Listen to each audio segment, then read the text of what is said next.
Can I edit, can I cut this stuff out? Can I cut this stuff out in Movie Maker? If you go to Movie Maker, you just click the area you don't want highlighted and just press the backspace. Do I have to have, like, Movie Maker on my computer? I have Movie Maker on mine. Which one is it? Is it just... I think I do. We'll see. Is it that Windows Media Player? I might not then. I got it.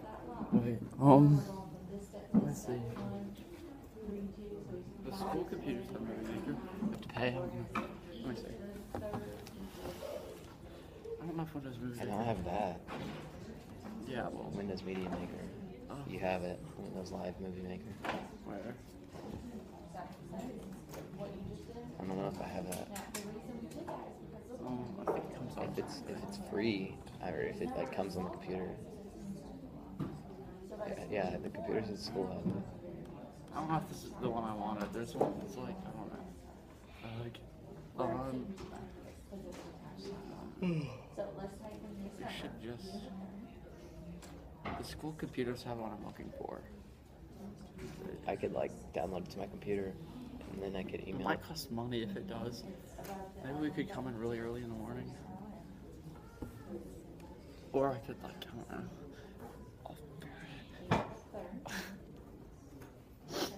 Why do I have a blank window?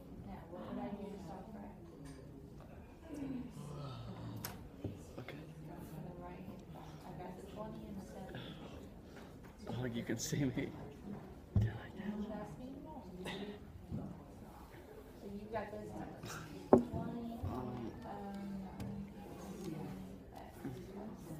Can you see the computer? A little bit. No, you can't. I think this is the best we're gonna get. It just looks like my hand is here. I'll put my hand out there too. Don't do that.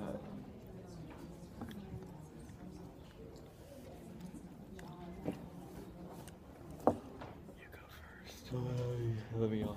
I don't need these papers.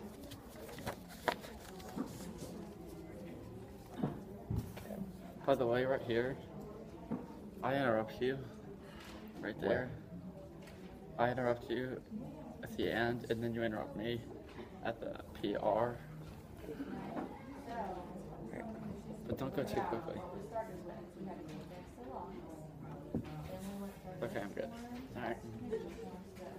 Go ahead. Pardon the interruption, but I'm John. And I'm Henry. Today, we'll discuss whether the book The Old Man and the Sea supports hard work or not, the iceberg principle in the book, and the art of killing in the book. And that's not all. After that, we have an interview with a fisherman named Santiago, and then we'll have an awesome minigame after that. Lots of topics on today's show, John. Indeed. Let's get started with Hemingway's Old Man and the Sea and hard work. Good idea. I personally think that you could easily lean either way on the issue, but I think Hemingway is going against hard work here. He believes hard work doesn't pay off.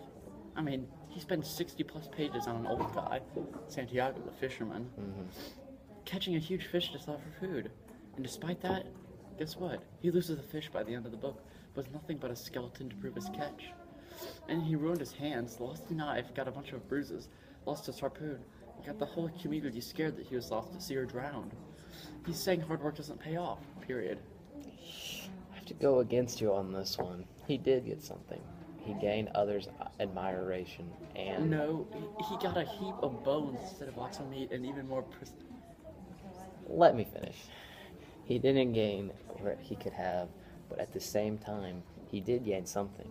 Although his hands could heal, the harpoon and knife weren't that expensive. Okay, his hand would be scarred and damaged, but they were still usable. And from what I read in this book, Santiago only cares that they when he needs them. Now, how nice they look. Also, he said, but I think the great Joe DiMaggio would be proud of me today. Catching the fish helped him to become at peace with himself and gave him something to remember. I guess I could give you some... I guess you do have a point there with... He did kind of get at peace with himself. Yes. Well, we're going to have to move on to the iceberg principle and minimalism, because we're out of time. Although, I understand what you're saying. Okay, well, next topic. All right, new topic. I like the minimalism in this book because it's so simple. The book's a classic and under 100 pages. The simplicity allows Hemingway to express symbolism and other such elements quite nicely into the story. The last three sentences of the book are, up the road, in his shack, the old man was sleeping again. He was still sleeping, on his face, and the boy was sitting by him, watching him. The old man was dreaming about the lions. Simple, and at the same time complex. Simplicity makes the book really stand out. There's some good points there, but you like it? I personally hated this book. I hate minimalism. Reading this book made me feel like I was back in elementary school where we read little chapter books of like simple sentences. I mean, maybe I'm overreacting or something. The first sentence reads, he was an old man who fished alone in a skiff in the Gulf Stream and had gone 84 days without a fish. Okay, it's pretty long, but it's still pretty simple sentence structure. There's no complicated words or anything. I mean, seriously. And then there's no complexity, and he has a few better sentences and chapters of the rest of the book, but his style goes against almost everything I've learned about story writing. You're supposed to hook the reader with complex sentences. The first sentence in an essay is a hook. Likewise, the first couple sentences in the book are to hook the reader in. That sentence tells me the book I'm going to read is extremely boring and not a good read. Maybe I'm just freaking out because this goes against everything I've ever learned about writing in general. And it doesn't help that I'm going from reading 500-page books and novels to one 6 times shorter. I understand your viewpoint. I think a lot of people may share it with you. However, there are other people in this world who, like me, want something adult that's simple because they are fed up with the complex style of reading. I don't know. It's true I sometimes get annoyed by complexness, but still, I would never drop down to a simple, boring book. The Old Man may be a masterpiece in other ways, like symbolism and other stuff, but in interest to the reader, it's got a 0. Well, it's time to move on from that heated argument. Next up, The Art of Killing. The book has an interesting perspective on this one. The quote, everything kills everything else in some way in the book is a thought-provoking comment. Yes, this quote shows that the book has a very deep Hunter Prey theme. Everything is killed by something else. Yeah, it's very thought-provoking. This quote shows that the book has, it kind of resonates throughout the book in parts where Santiago's trying to kill the marlin, you know? And then when he fights off all those sharks with, like, an oar and a knife. But the quote says everything, not some things. So how do you explain humans? Well, okay, it's true that Santiago doesn't, but it's true that the marlin sometimes, it actually attacks Santiago. And it almost indirectly killed Santiago because Santiago was so tired from chasing the marlin.